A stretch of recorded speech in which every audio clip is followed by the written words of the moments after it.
if he's all powerful and omnipotent and omnipresent and all that, he should be able to find a way to reveal himself to us in a consistent way. Do they not believe in like for example Jesus like coming to reveal himself? Maybe the account of the 500 people, for example, maybe that was made up. Maybe they just lied about that, or someone lied down the line of the telephone game, or it got exaggerated or something. Like at first, maybe it was 5 people, but then it was 10, and then it was 50, and then 100, and so then it's like then they would ask you, well, how do we know we can believe that the letters from Paul or wherever that account was, I can't remember. How do we know we can trust the written, what was written down by human beings? What if they just wrote it, like you said, from their own understanding or from their own perspective, their own beliefs, or perhaps in the translation was misinterpreted. Now there's so many Bibles, it's like which Bible is the right one? Which one has the right translation, the right wording? If evolution is true with the fine gradations in between each species through natural selection, then all living things then must have come from a single cell, which must have come from some simpler life form, whether DNA, RNA, or something else, which Darwin had proposed was in like a pool of liquids.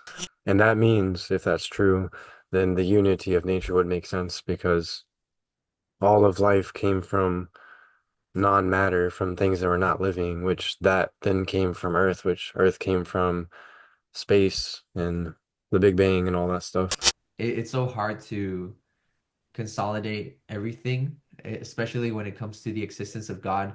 We're dealing with subjective things that happen to people and then objective truths that we're trying to solve. Hello, everyone, and welcome back to the Out of the Box podcast, where Steele and I, your hosts, get to talk about outside of the box ideas. Today, we will be talking about atheism and the beliefs that surround it, why people believe that there is no God. And we're going to delve a little bit more into that, along with ideas of evolution, how that came to be, and how that sparked the idea of atheism. And at the end, we're going to talk about a little bit of AI and how AI might have an effect on how people believe in the idea of the existence of God or no existence of God. So let's delve into it. Steele, I know you've done a lot of research because you're writing a book right now about whether there is a God or not. And so this book really is delving into consciousness, is delving into metaphysics and a lot of things that sometimes we can't see to try to prove or disprove that there is a God, right? Right, exactly. Yeah. Yeah, trying to present both sides equally and not really trying to take a stance either way, just trying to present it almost in a factual way, I guess you could say. Even though there's gonna be biases no matter what on either side, but just trying to present what both sides think and trying to dive as deep as I can. So it's been Yeah. Yeah, because certainly there is reasons why people don't believe in the existence of God and why people do believe in the existence of God. But delving a little bit more in the understanding of atheistic beliefs, like why people don't believe, can you give us maybe just a beginning refreshment of how this idea develops? Is it emotional? Is it logical? Is it a little bit of both or inconsistencies? What is it that people kind of hold on to? yeah, the interesting thing is um so in a nutshell, from what I've learned reading the different books and watching the different videos and other stuff like that, is both sides will have a different answer. So the atheist side will tend to say that research shows, and they use the word research, and they say research shows that people stop believing in God for intellectual reasons, not for emotional reasons. And then on the Christian side, some Christian apologists will say, no, people stop believing in God for emotional reasons, not for intellectual reasons, and that they'll try to make it look like intellectual reasons, when in reality, when you dig deeper, they'll eventually admit or reveal that it's actually an emotional reason that they stop believing. So it's like both sides say different things, you know. Atheist Mm, side says stop believing because of intellectual reasons. Christian side says for emotional reasons. So, mm. That's very interesting. Because there is a negative connotation, I guess, around why in regards to emotions, right? Like mm, saying that emotions are whimsical or perhaps immature and therefore do not have a stance in in the belief of something as big as God, right? And that it has to be more of an intellectual response. I think I'm just pulling a little bit right now from um from a lot of um sometimes whenever psychologists or counselors talk about making a decision, it has to be both. I've heard it say, I might be wrong, but I've heard it say that it has to be peaceful in your mind and it has to be peaceful in your heart. mm, So perhaps we when we're talking about the belief of God and saying that yes, some people see it more as an emotional and some people see it more as an intellectual, perhaps it's a little bit of both, right? Because there's a lot of things that our mind won't be able to understand, and so we have to rely on our heart or the emotions, the things that we can't see to find the missing piece, right? The unknown can only be put to peace or to rest with sometimes things that are not logical. Um, because I'm sure a lot of metaphysical subjects can run into walls that seem like there's no other side of it, but perhaps it's just a wall and we can't see the other side that continues. mm. Um, I think, yeah, I think it could be both as well. I think people can stop believing for intellectual and emotional reasons. I think it could be either or, and I think sometimes it could be a mixture of both.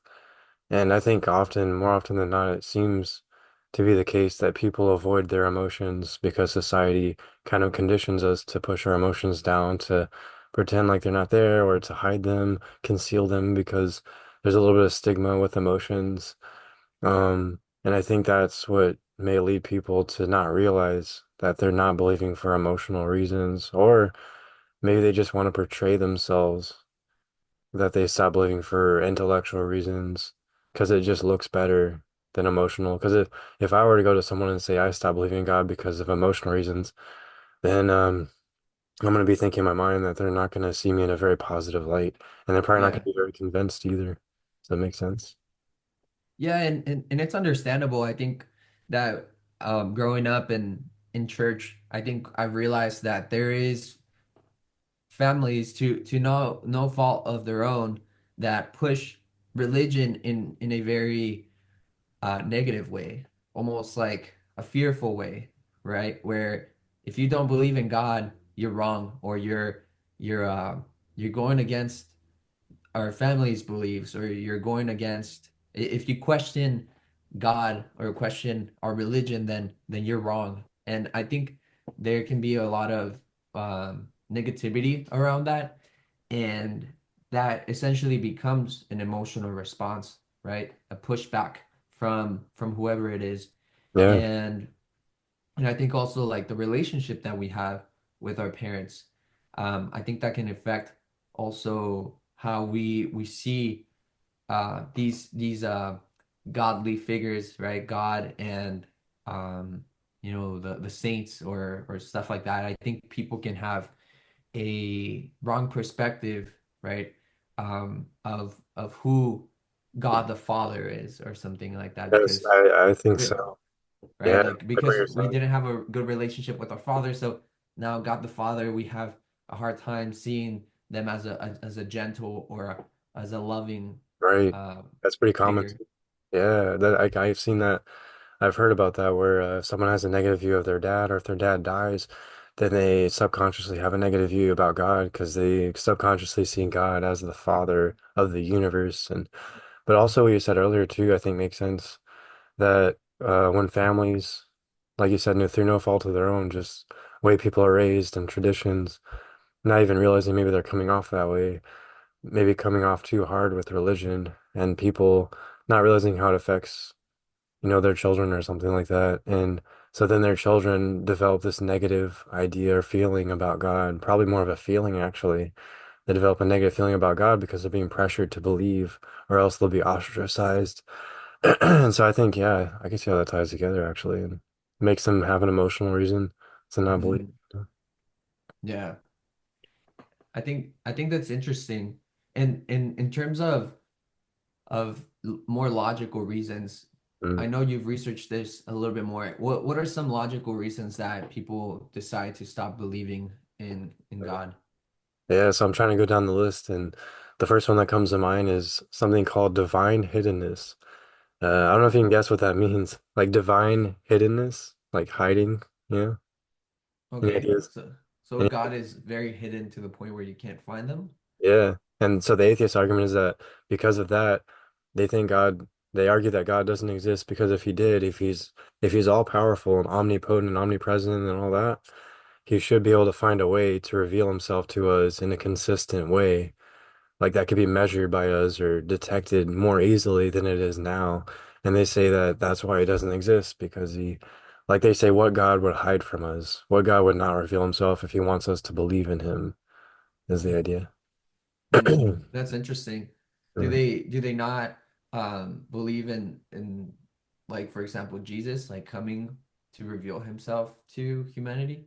Yeah, they have plenty of arguments against that. So many of them don't believe in the resurrection, for example, right? Like, and they have several arguments. Ones that are really old from way back are the arguments that there's so many different ones. So, like, one of them, we probably mentioned this before, actually, that the disciples were so grief-stricken by their Messiah dying that they hallucinated Jesus after he died and then thought that he was resurrected when it was just all in their head. Or maybe one person saw Jesus or someone that looked similar to Jesus and they were so grief-stricken, their mental health was so in the gutter that they just kind of exaggerated or thought they saw him when they really didn't. And then they spread that around. And the rumors, the telephone game, you know how it goes, it starts Mm, spreading and getting more and more grand and more exaggerated over time. And then the other one is like that someone stole Jesus' body from the tomb and that's why it was missing, not because he was resurrected. And then another one, I'm trying to remember what else. I think there was maybe dreams was another idea they threw around. But they try to think of many reasons. Some of them say that they try to lie about it. But the problem that William Lane Craig pointed out, the Christian apologist, he said that, well, why would the disciples lie about Jesus being resurrected and why would they still continue to proclaim that if they're being tortured and like the upside down cross and all that stuff, they were tortured in horrible ways. No one's gonna, no one's gonna keep lying and be tortured and keep lying. That something doesn't make sense there, you know? yeah. Like there must be a reason why these people are choosing to sacrifice their lives for something that they saw as miraculous as the resurrection or something that struck them really to their core. And so it must be really like moving to the point where they're willing to die for this. Yeah. And in other words, they must really believe it then. Mm, Even if it was a hallucination or a dream, either way, they experienced something. And we don't know. We can argue and debate what it was they experienced, but we know we can maybe at least agree that they certainly believed that he was resurrected at the very least. Yeah. yeah. I think like the interesting part, and I think we've talked about this before, is that it is very hard for a lot of people to hallucinate the same thing at once. Right. And so even if they were on drugs, I think it would be very hard for them to see the same thing whenever, for example, I think when the resurrection happened, it was a lot of other people that saw that. And I think even there's documents of people having seen this Jesus, right, that came back because there was even they call it I think the Emmaus walk. He appeared to two people walking on this journey and so there's accounts of Jesus appearing to different people um that people wrote down. And so for them to hallucinate that in different places and all roughly around the same time, I think it's kind of interesting Right. It's the to question note of that. is it too many coincidences Like, is it too many coincidences happening at once? It's kind of strange. Yeah, Yeah, like how do you explain that? Yeah. I think that sometimes that can be very very abnormal, right? Like we don't see that today, Mm. right? Where people perhaps hallucinate the same thing. Um, Yeah, there's a psychologist talking about that, yeah. In Lee Strobel's book, Case for Christ, how there's no known case where two people hallucinated the same thing in psychology. It's just never happened, you know. hmm, And I think Paul, I don't know if if you know more, I remember hearing that Paul wrote about 500 people seeing Jesus. yeah, yeah, the account, yeah, that's it's pretty crazy. Yeah, and like the reason why people are just converting from from Judaism or from being Jew to Christianity or what they called that the new um path of Jesus. I Mm. think that Christianity didn't quite exist in the term, but until later. But Yeah, they just knew that they were following this Jesus, um, who they thought was the Savior, right? The yeah, Christ. yeah. At the very least, they believed it, or either that, or it's the most elaborate hoax in history, perhaps. I feel like C.S. Lewis said that. I can't remember, but it sounds like something he would say. But you could also argue. I could see like I could think someone could argue is, well, maybe the disciples, like maybe the account of the 500 people, for example, maybe that was made up. Maybe they just lied about that, or someone lied down the line, or the telephone game, or it got exaggerated or something. Like at first, maybe it was five people, but then it was 10, and then it was 50, and then 100, and so then it's like then they would ask you, well, how do we know we can believe that the letters from Paul or wherever that account was, I can't remember, that it was written down in history? How do we know we can trust the written what was written down by human beings? How can we know they weren't making it up or they weren't misled into believing something that wasn't true? I think that's what the atheists would say. Yeah, yeah, because I understand that, for example, the Bible, they say that it was written by divine providence, right, through the Holy Spirit. So I could definitely see somebody on the opposite side saying like, hey, well, what if they just wrote it, like you said, from their own understanding or from their own perspective, their own beliefs, um, or perhaps in the translation was misinterpreted and was written incorrectly. I'm sure like there's a lot of scholars that have gone in and seen the original writings to be able to translate better. But I think somebody could go in and say, hey, like, what if there was a mistranslation? Mm. Because why is there so many Bibles? Why is there the King James Bible and the New Oh, Revised Bible, and yeah. now there's so many Bibles. It's like which Bible is the right one? Which one has Oh, the right translation, the right wording?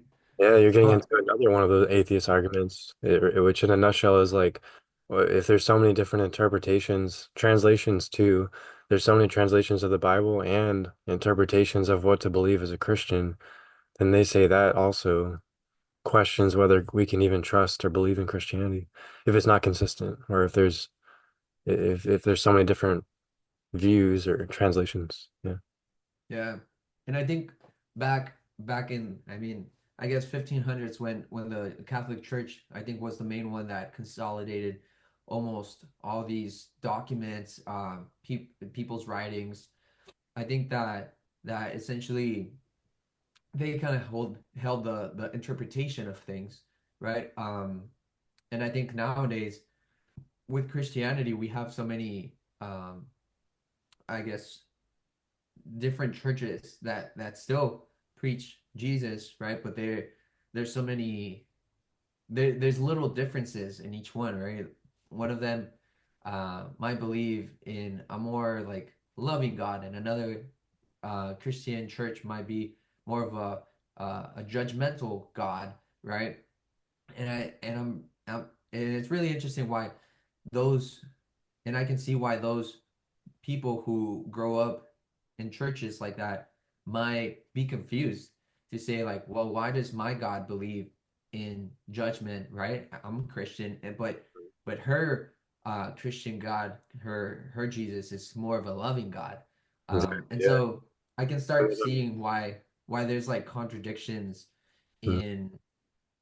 in in the way that people teach the like about Jesus and about God, because I think like what's interesting about Catholicism, which is in essentially the meaning of Catholicism is universal.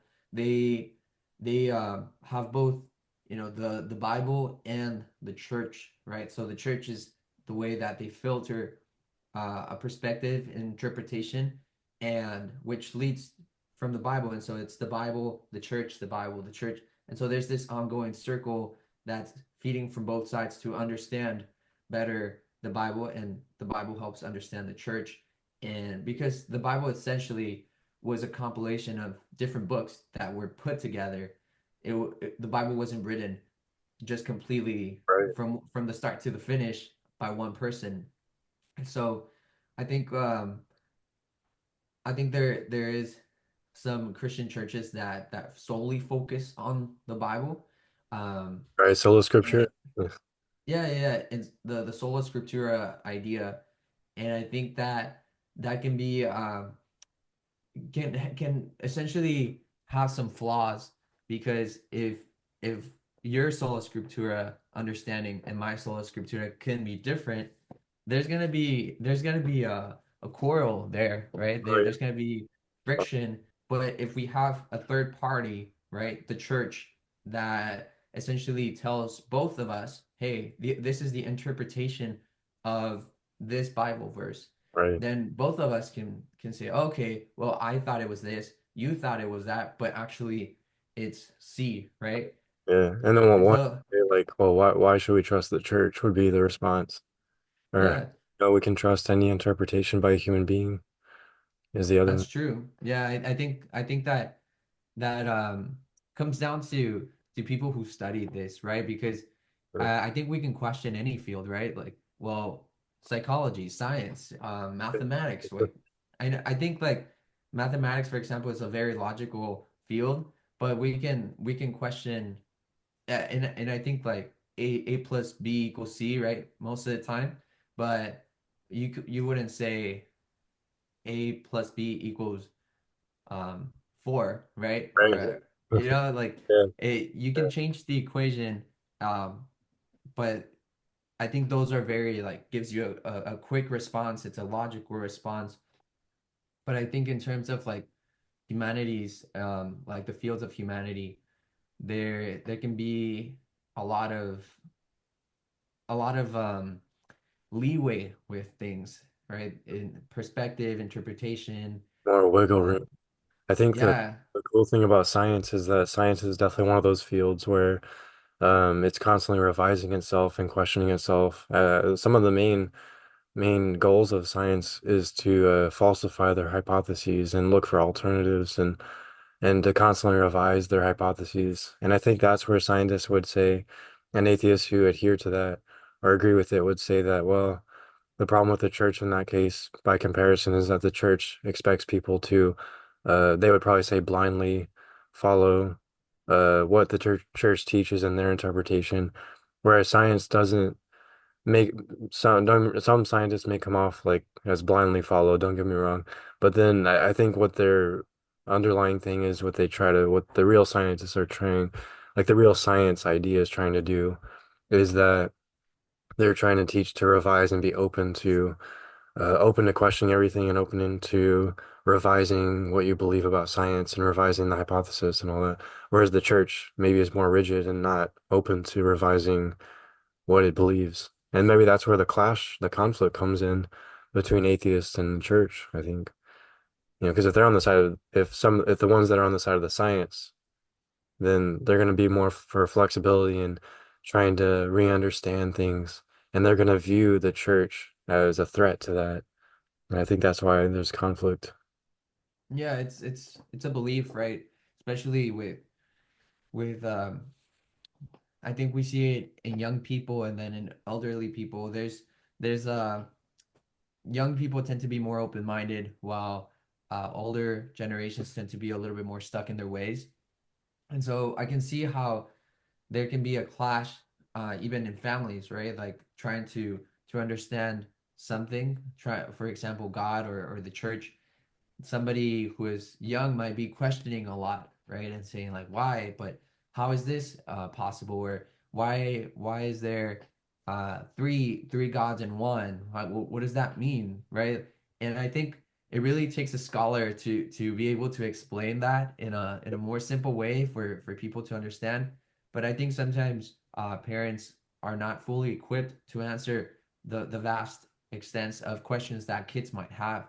And I think if there's a flaw in any of these questions, the kid might develop um, a loose understanding of who God is or what the church is, and might fall out of believing just because they were not able to get their questions fulfilled or answered Right. by And I think someone. unfortunately, yeah, that's frustrating because then people feel like they can't find answers or they feel like there's no answers when there might actually be an answer. Yeah. And I think sometimes it's like the parent couldn't find somebody to answer that question for them as well. And so they just kind of it's a generational thing that they pass down that that unanswered question to their kid, and their kid asks them, and perhaps the parent answers with negativity. It's like, Yeah. and the kid I, doesn't even know that perhaps their grandfather was the one that also got angry at their father for having asked that question, and now they're getting angry at their child. And so perhaps it's a generational thing that has happened. um yeah, and some of those so responses might come from a place of defensiveness or annoyance, the wrong yeah, time, or just being feeling insecure or threatened because they can't answer the question. So now they're scared of it, and so they're trying to avoid it, and it comes off as angry or fearful. yeah, exactly. But I mean, there's Because other ones too. I mean, there's plenty of other atheist arguments. I'm trying to.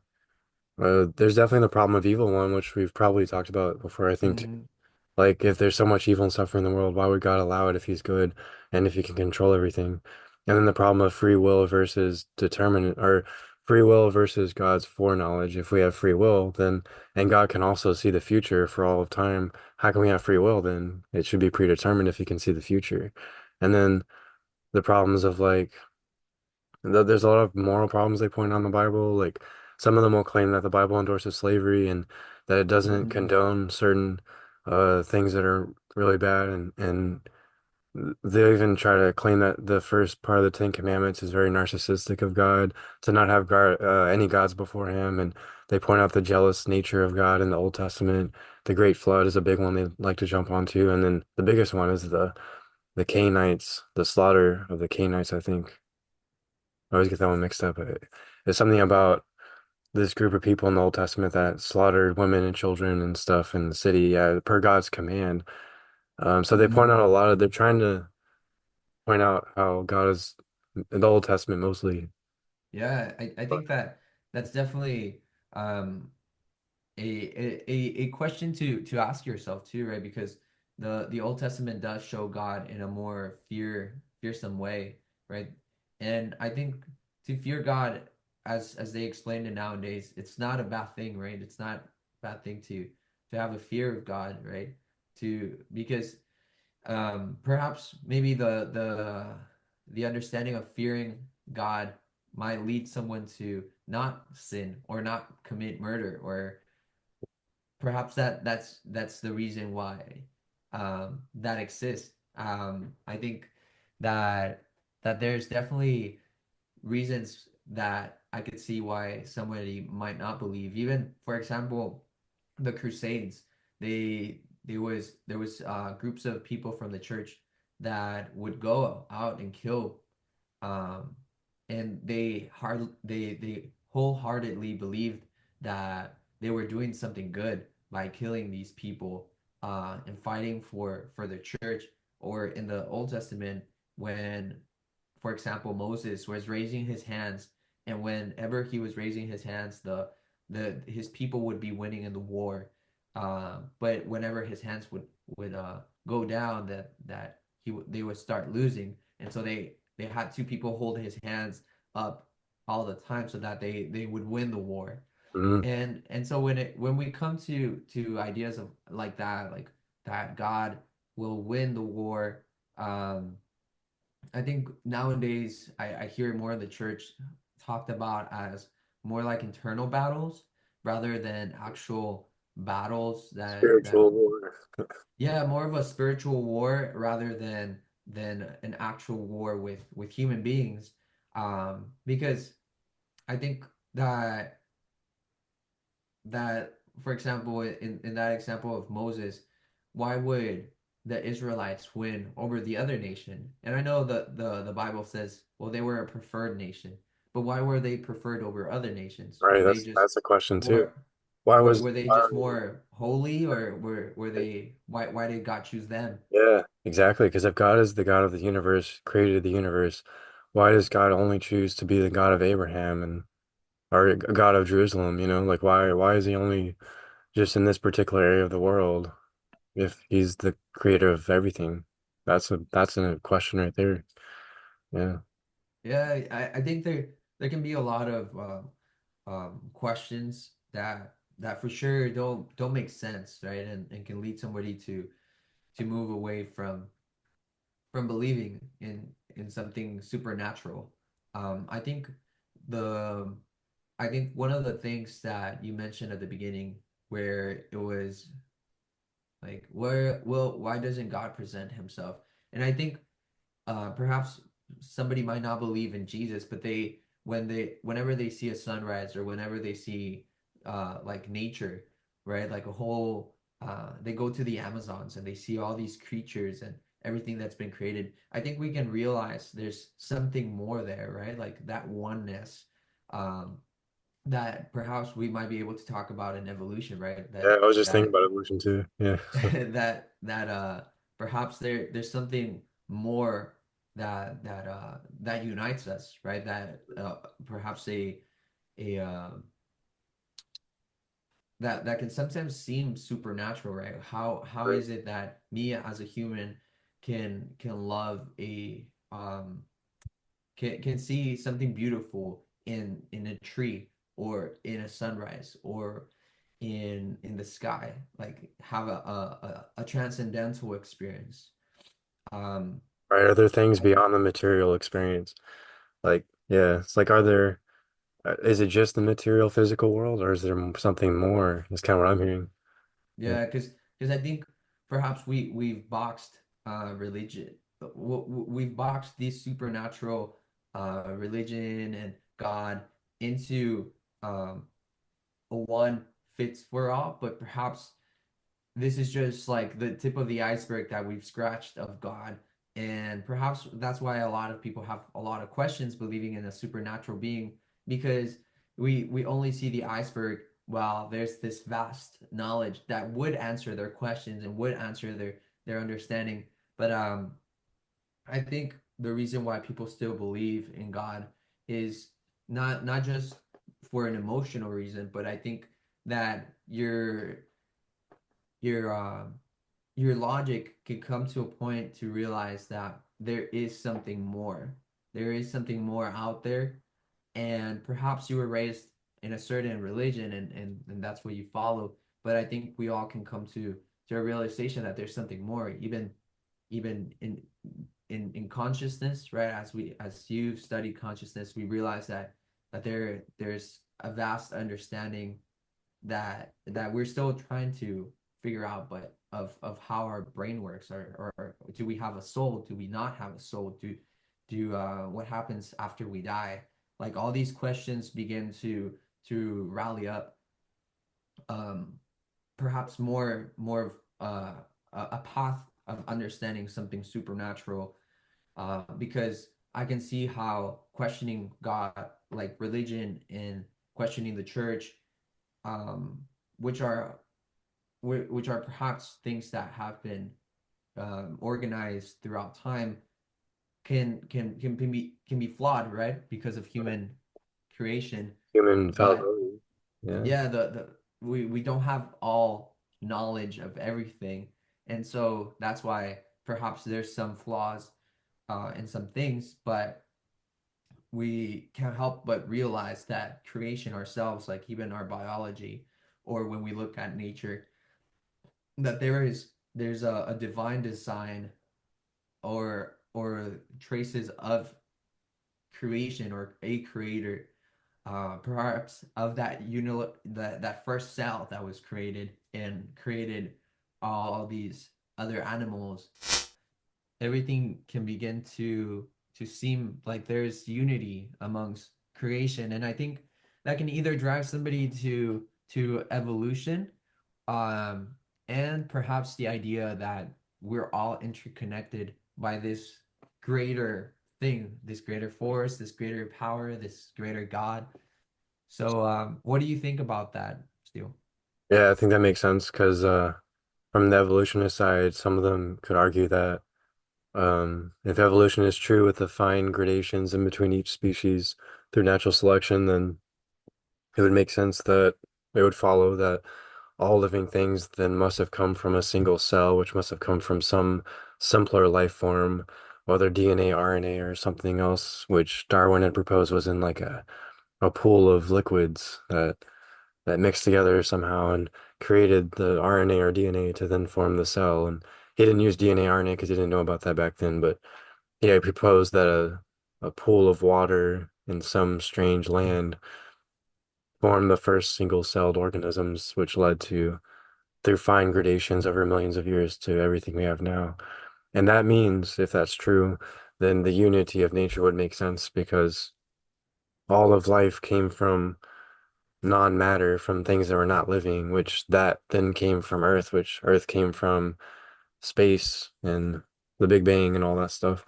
And then on the Christian side, our people who believe in God, like you were saying, there's unity there as well. Because if we believe in God, we could say that we all came from God. So we all came from the same place too. There's just a different, there's definitely still some differences. And it's interesting because some Christians do believe in evolution. Some Catholics actually, surprisingly more, I've heard more Catholics, bishops, and I think even the Pope believe in evolution than other Christians. And some of them propose, they call themselves, they call it like deistic or theistic evolution. The idea that God, um basically started evolution, like he triggered the process and then it went on from there, or maybe he guided it, or every now and again he intervened in evolution. And then there's some people who believe that evolution cannot mix with Christianity and that it's either you believe in evolution or Christianity. You can't have both. Yeah, Yeah. that that's so interesting. I think this drives me to think like so many things, because I think like when we think about life forms and how in the Bible, for example, Adam and Eve were sentenced out of the garden, right? The garden that it talks about, and they're sentenced to work and have to toil the soil so that they can get food out of it.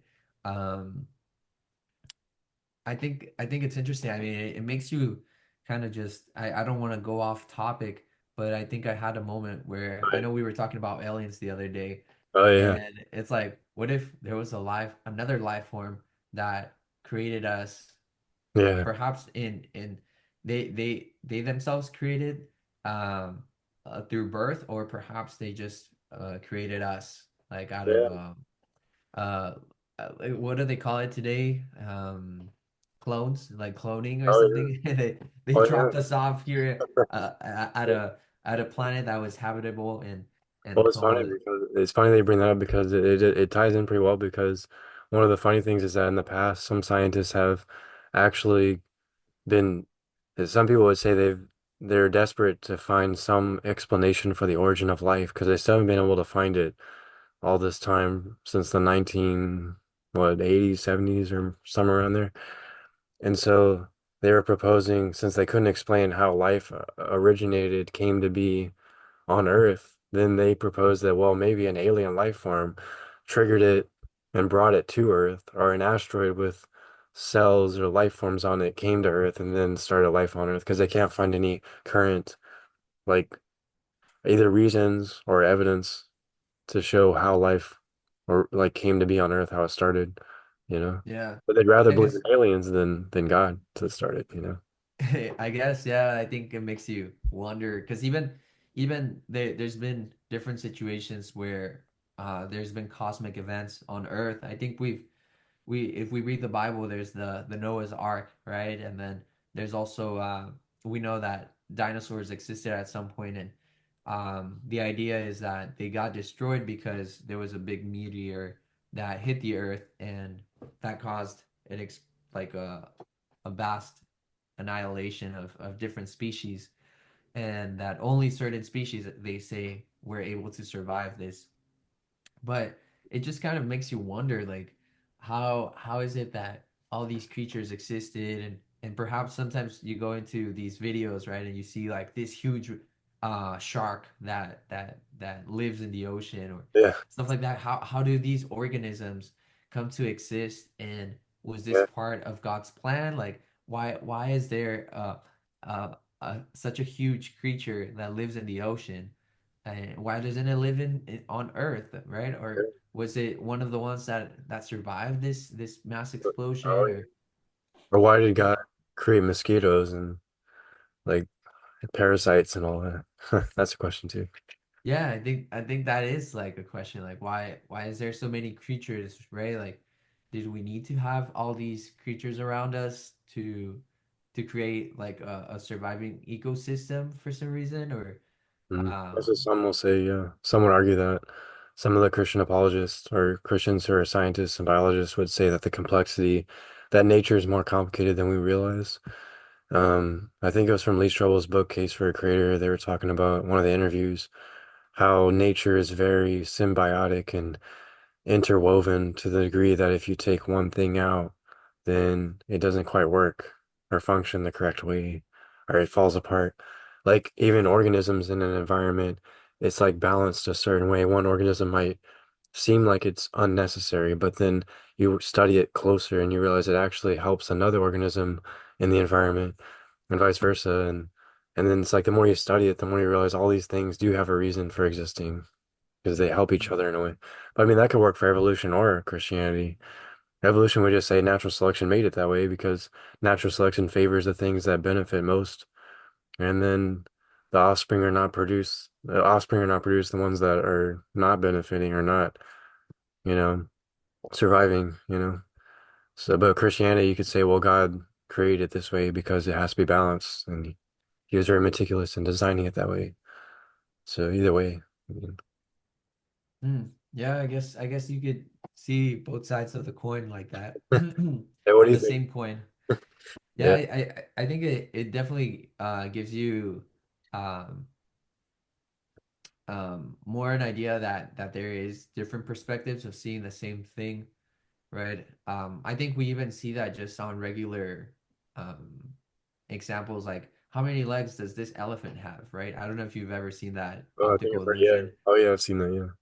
But it's like you see the elephant and you know that an elephant has four legs, but then you see that it has six legs, right? But somebody else sees five legs. And so I think that we're all seeing the same thing, but just we might be seeing it in different ways. Um I think that's why there is such a uh it's so hard to consolidate everything, especially when it comes to the existence of God, Right. because there's so many personal experiences, and also there's so many uh, objective truths, right? So it's like, okay, so it's we're dealing with subjective things that happen to people, and then objective truths that we're trying to solve. And so when you put these two together, I think that's essentially where the mind and the heart, right? What we were talking about earlier, the mind and the heart have to be uh it, together in order to come up with solutions. Um, I think it's just it's sometimes hard to wrap my head around, Like, how do you but find That's how I feel. It's like, how do you, I have been finding myself in a a roller coaster going back and forth between atheism and Christianity in this study, this deep dive into studying the atheist side and the Christian side. And it's like there's some moments, and I know a lot of Christians who go through these moments of doubt. I think it's actually quite normal for Christians to doubt their faith. It's just I think it's maybe not well known, and people assume that people don't doubt, but I've known plenty of Christians, some more religious than me, that have also had doubts from time to time, but they maintain their belief through faith. But all that to say is that I find myself like, oh, that atheist argument actually makes sense. Like maybe it's true. And then I go back, like to Lee Strobel, one of his books, for example, as I'm reading those. And then I'm like, well, actually, that's a pretty good defense or a good argument against atheism. That makes sense too. And so I see it's confusing. Like I think like what you were saying earlier makes me think about that, where I'm like, it is confusing because both sides sometimes they sound like they're both right. Or some side they both are seem very convincing at the same time. And you're like, well, which one, how do I know which one's true? How can I figure out which one is right? Because they both Yeah. sound like they're right sometimes. Yeah, and I think it's kind of hard, like hard decision. These are hard decisions to make for oneself because they're monumental decisions, right? Um, these are decisions that as a psychologist, right, you see these being part of your identity, part of who you are, how you act in the world. And so I think that it's not easy sometimes to make a decision, but you go off of what seems right in the moment, right? Like what makes more sense sometimes, or what perhaps what feels right, right? So it's it's a combination of a lot of things, right? Some people move through the world through a more emotional side, more some people more a logical side, but it's uh it's hard to come I can see how it can be hard for some people to come to a conclusion of of whether they should believe in God or not believe in God. There's so much Because information. yeah, there's so much information, there's so many layers to it that you would really have to sit down and study these different things. And perhaps that's the ignorance, right? Like the ignorance that can be blissful because of what if there is a God or if there isn't, I'm just gonna be a good person, right? Like maybe somebody could come to that conclusion Pascal's way. because Yeah. yeah, because it's like, well, there's so much that I need to study in order to actually come to a conclusion, but I am busy with my life trying to survive and trying to like pay my bills, trying to take care of my family. I don't have time to really sit down and learn about this. Yeah, most people, a lot of people don't have time to dive into the philosophical or scientific things such as these. It's very true. So they kind of have to make a choice sometimes based on faith, and I think that's okay. I don't think there's anything wrong with that, really. I mean, Yeah. And I think the interesting thing is transitioning over to AI throughout the the the earth, right? The history of earth, we've been able to have more people study this because there has been technology that has taken care of other jobs, right? So people have essentially have a need to be purposeful to the world, and perhaps some people don't, but the main idea of humanity is that we work on something and provide that value onto others, right? As a, like for example, you as a psychologist, you bring counseling to others. A plumber helps fix their people's pipes in their house whenever they have an issue. And so everyone decides to carry out a career not only to fulfill their needs to provide value, but it also because they need to provide for their family or themselves.